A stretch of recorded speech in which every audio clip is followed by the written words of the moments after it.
Merry Christmas, guys. Gonna take a break from my usual programming of streaming out some of those simple how-to videos.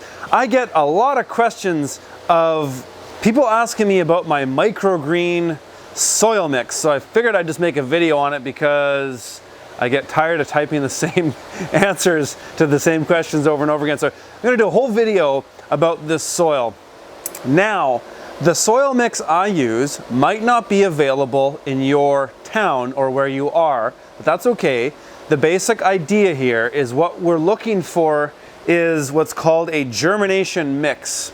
And it is basically a fine soil mix that has small particulates of the vermiculite or perlite in there. It's a fine mix.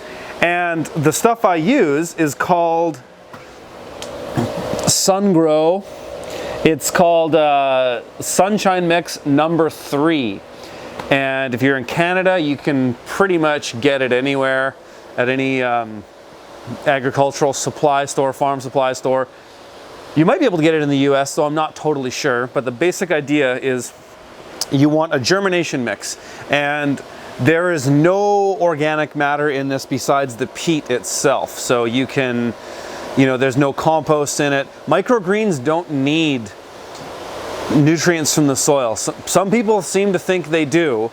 And I have done many tests myself over the years where I've added compost, I've added worm castings, I've added fertilizer. There has been zero difference in the yield of those crops. So I'm going on observation, but I'm also going on some of the things that I know about seeds is that when they're at the cotyledon stage, which is what microgreens are, they don't need nutrients in the soil. They're still using the energy from their seed and the first photosynthesis that they get from the sun.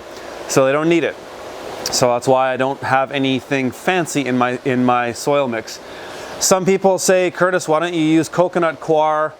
I've tried it, I didn't like it. It's got a lot of salt in it, so you have to clean it out, you have to rinse it out. But hey, you know what? If that works for you, use it. I'm using a peat-based product. I know it's not the most sustainable product out there, but it's what's working right now. And so if another product comes along that works better, I'm always open to that idea. But for now, and for the last number of years, I've been using this stuff called Sunshine Mix 3.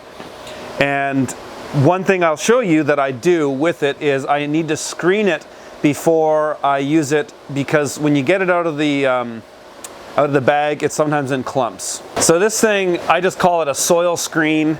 It's just I just built it out of 2x4s, and it's got a 1/4-inch galvanized steel mesh in there, and it fits on top of a tote like this. So it just fits on there. And what I do, I've got my soil mix in the bag here. And so when you get it, you get chunks in here. And so when you're doing microgreens, it's faster if the soil's really fine. So all I do is just shovel it out onto the screen. So you can see those big chunks in there, and I just push it through. This also removes a lot of the particulate stuff, like the chunks of wood and whatever other big pieces of stuff are in there. Now we have a nice fine soil mix for microgreens.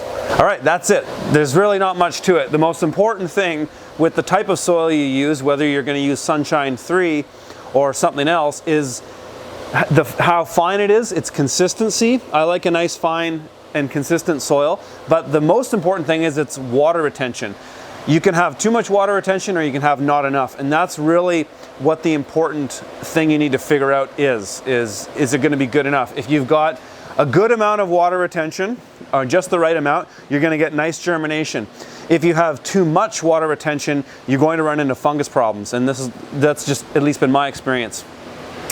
So if you guys want more information on microgreens, I have some of that in my book, but I also have on my website a thing called the Digital Tools Package. It's a series of videos I made that accompany my book. And you don't even have to have my book to find value in this, but there's a workshop on there about microgreens. It's 25 bucks. Check it out. I'll put the link below, and we'll talk to you soon. Have a happy new year if I don't talk to you until then.